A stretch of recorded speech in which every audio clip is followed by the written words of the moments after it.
On this episode of Hoosier Adventures, we check out some of the Disney World Resort's best hotels and some of its iconic transportation options.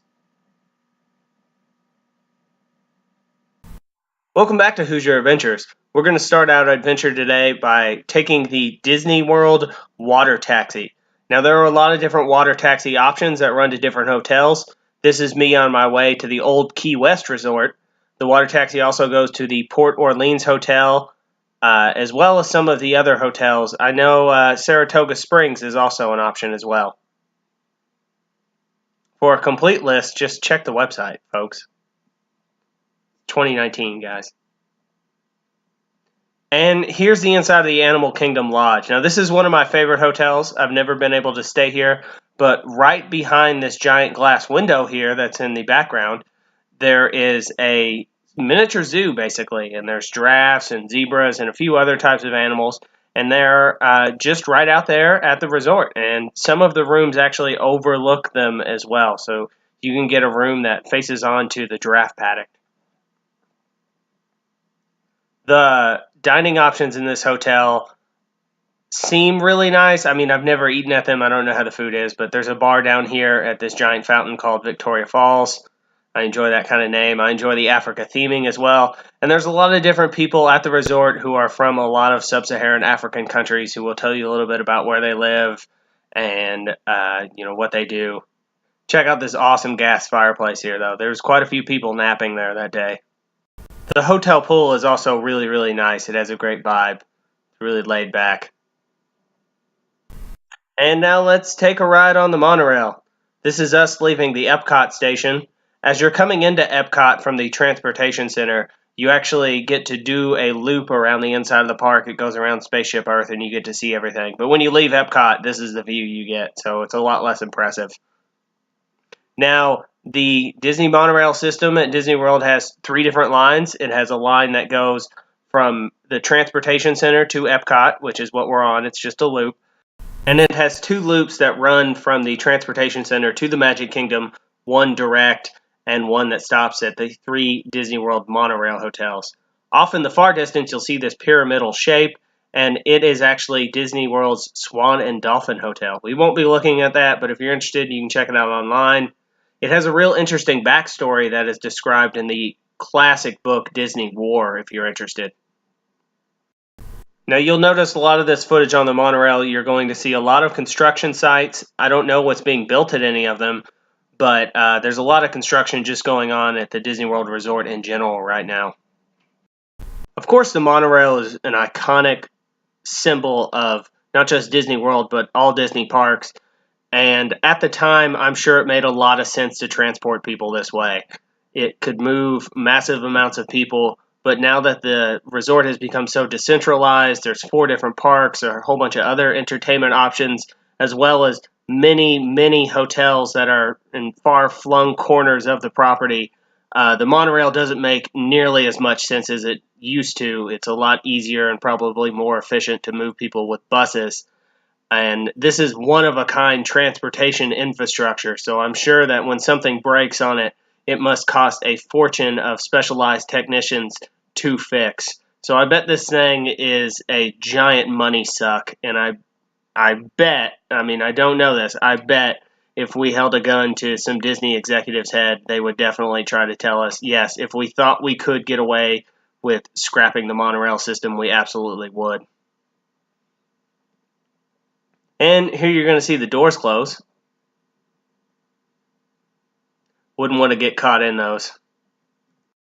So if you want to get from the Epcot Center Park to the Magic Kingdom or to one of Disney's monorail resorts, which are near the Magic Kingdom, you have to transfer at the transportation center like we just did. So then you get on a monorail. This is the local that's going to stop at the different hotels along the way. And our first stop will actually be the Polynesian Resort, or the Poly, as people in the know call it. And you can actually see it there off in the distance. It's the buildings with the triangular roofs there.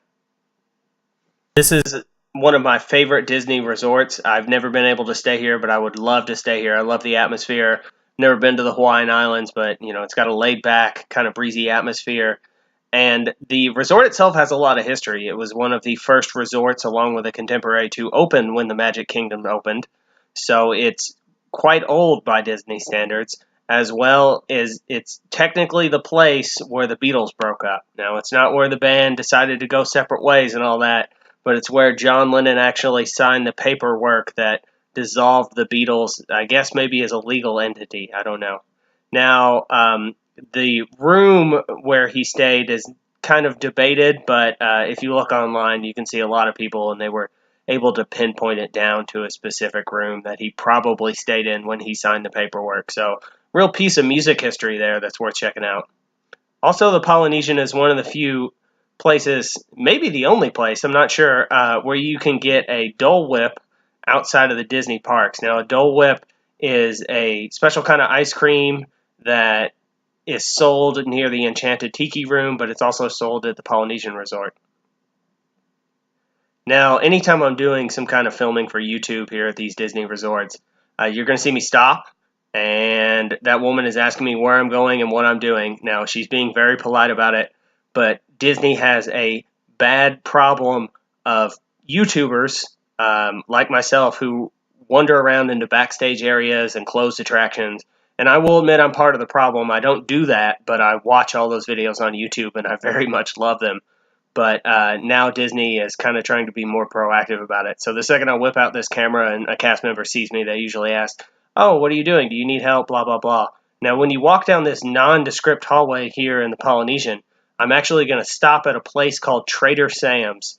And I took some video from inside, but it didn't turn out well. But Trader Sam's is an amazing bar that you have to check out, and not a lot of people know about it. It's one of Disney's best kept secrets, so definitely check it out. And now we're on our way to the Grand Floridian. This is Disney's newest monorail hotel, and I believe it was built in the late 80s, early 90s, something like that. It's also one of Disney's most expensive hotels, from what I understand. So I've obviously never stayed at this one, but it has a super ritzy kind of Victorian atmosphere. From what I understand, the hotel is based off old railroad hotels that were popular in the Florida region during the early part of the 1900s, such as, Flagler hotels is kind of what I generically call them based on the railroad, as well as, of course, and you can tell this from the outside, based on the Hotel del Coronado in Coronado, California, right across from San Diego. And if you haven't seen Hoosier Adventures' previous video about the Hotel del Coronado and some of my other videos about San Diego, make sure to check them out.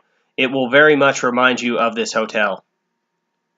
Now, when I was a little kid, I remember getting on and off the monorail and not having to go through security. But now you have to go through security, and you're going to see all these people kind of waiting over here on this walkway to go through security and then wait on the platform. So that being said, the staff at Disney World does a really good job of getting people through fast, as well as sort of making sure that you're all safe. Let's be honest, if we were to choose a few different terrorist targets in the United States, Disney World probably would be pretty high on the list. So I'm glad they're out there keeping us safe.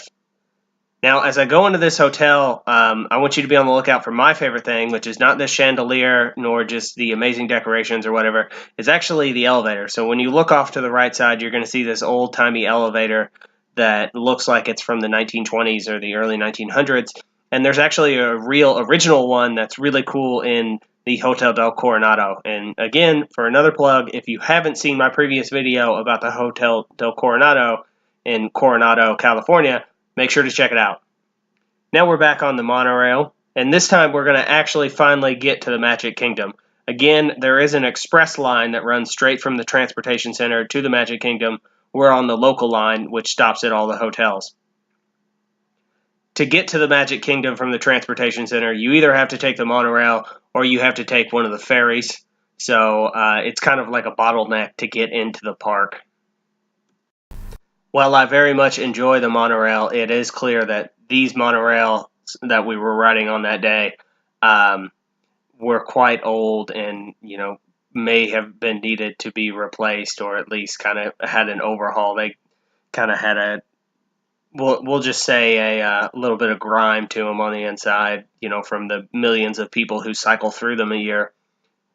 But man, I can't even think of how much money that would cost because you'd basically have to get every new monorail custom made. So it would cost Disney a fortune to be able to do that. You can see video online as well. People will take video footage of malfunctioning monorails, and there have been cases where the doors just haven't shut, and the monorail has taken off from the station, and so people are sitting in a cabin while the monorail drives by at however many miles an hour with the door completely open. And yeah, some of that stuff's terrifying, but hey, this is Main Street Station here, as well as the entrance to the Magic Kingdom. Over the horizon, you can see the Magic Kingdom's castle. I forgot. That's Cinderella's castle, right? I don't know. True confession, though, I love Disney parks, and I do love certain Disney movies, but I have never been a fan of the Disney princess movies, even when I was a child, or those kind of more fairy tale-esque movies. The love lives of monarchs in waiting have never appealed to me, even when I was at a very young age. So maybe some other movie I'll talk about the Disney movies that I actually like. But I love the parks regardless. And here, this giant white structure is Space Mountain. There's a lot of construction going on again when you look to the left. That, at first, I thought was the Tron coaster that they're going to be building.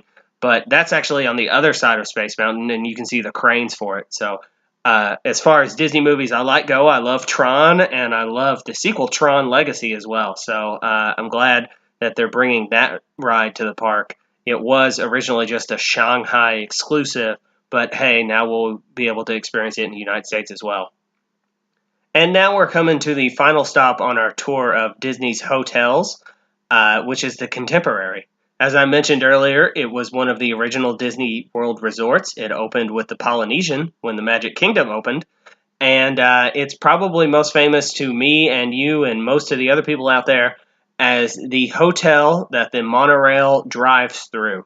So here we are. We're going to pull into the station, which is actually inside of the main building, and go through this little tunnel here. And when we come out the other side, boom, you're in the, I don't know what to call it. We'll just call it the atrium of the Contemporary.